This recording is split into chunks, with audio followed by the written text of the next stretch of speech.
Hi there, friends. It's good to see all of you. Today, I would like to talk about CoComelon and their parent company, Moonbug, and talk about why it seems so many people are beginning to realize and wake up to the fact that these shows are not made with your child's developmental interests in mind.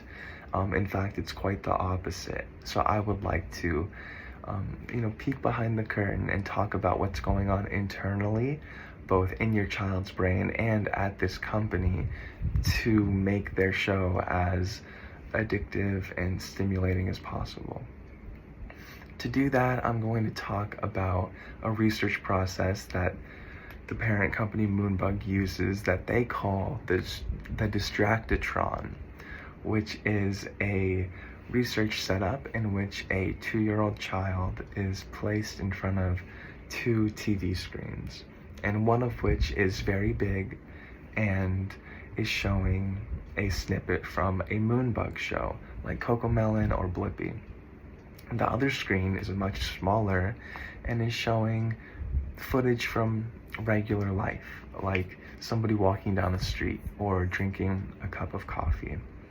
And what these researchers do is observe every time that the 2-year-old looks away from the big screen showing Moonbug and looking towards the little screen showing real life. In that moment, they jot down a note so they know when to go back into the show and refine it to be more stimulating and attention grabbing in that moment. Whether that's increasing the saturation via the color palette or adding a sound effect or anything.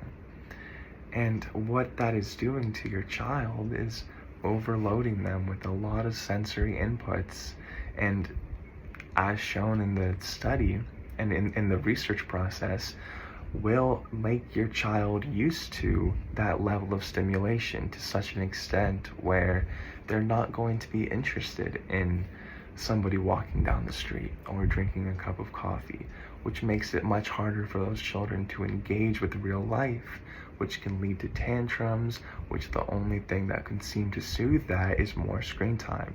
Becomes such a positive feedback loop in a very dangerous way. And I hope to be an advocate and to reach out to people like you who may not know that, because admittedly, I'm shocked that more people don't know that, because it's really important. So I hope you learned something new, and I hope you take it with you in your life and try to share with other people, and think about what we can do to make a better future for our children, because they deserve it.